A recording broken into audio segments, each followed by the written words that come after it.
Welcome to the Movement Center and welcome to the Office Series, an innovative idea where we've compiled a series of videos showing you how to self-manage and self-treat common office injuries that we see all from the comfort of your own office. Oh, and move like you mean it.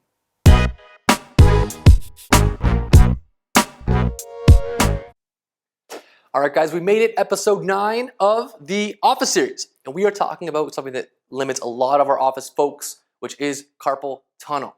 Now, all that means you have pain somewhere in the forearm, into the hand. Now, the biggest issue I see with this is a lot of people think, oh, I have carpal tunnel.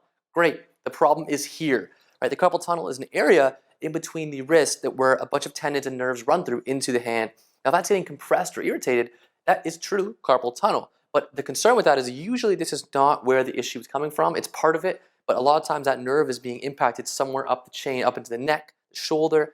Even sometimes even lower body can be a component of this as well in terms of how your nerves are moving. Because again, your nerves run from your feet all the way to your big brains. So we got to make sure we find exactly where that's going on. But we're going to give you guys a template to work with today, show you a test and some techniques you can use to start with.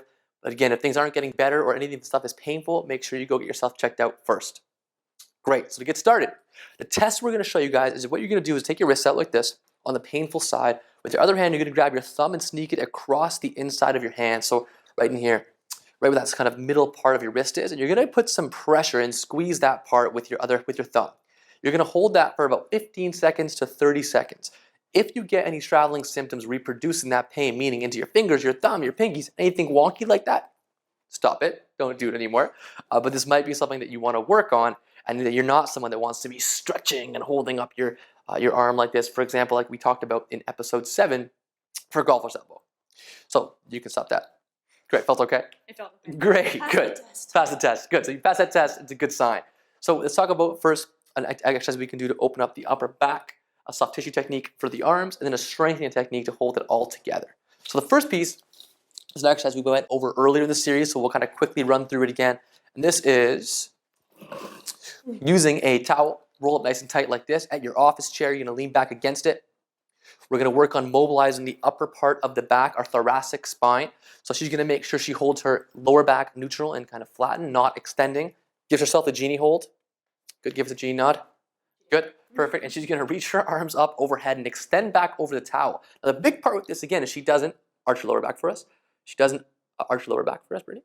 I'm trying. Other way.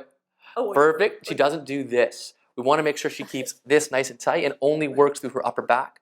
Then what she's going to do is shimmy the towel a little bit higher so she can hit the next spot on her upper back.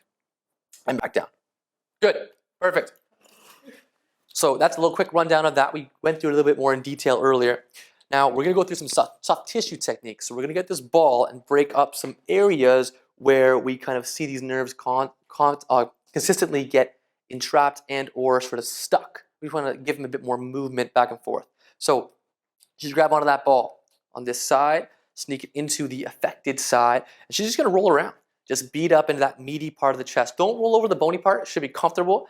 Some spots can be a little bit sharp in here, so don't kill yourself. We like a 1 to 2 out of 10 in terms of discomfort. Any more than that, and you're probably going a little bit too hard. She's going to roll around, beat it up. She can add a little bit of movement in if she wants of the arm. Very wonderful, right? Back and forth. Loves it. Good. And sneak down. Next place she's going to go is into the inside of the forearm here.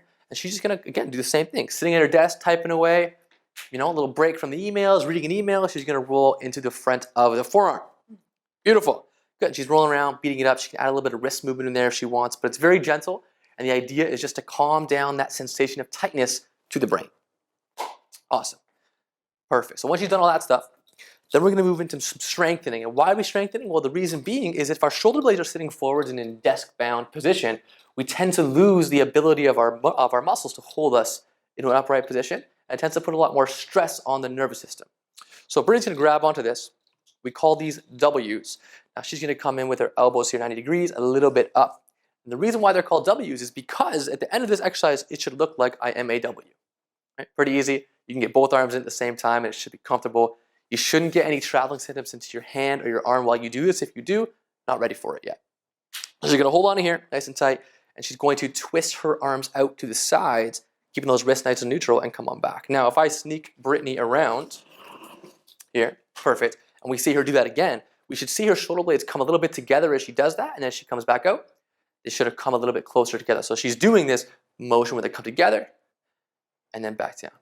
Together and back down. And oh, hey, it happens to look like good posture, right? So don't forget about the neck in this position as well. All right, so that's our carpal tunnel start to things. We also want to work on some nerve flossing techniques, which if you have questions on, maybe we'll do a video on later.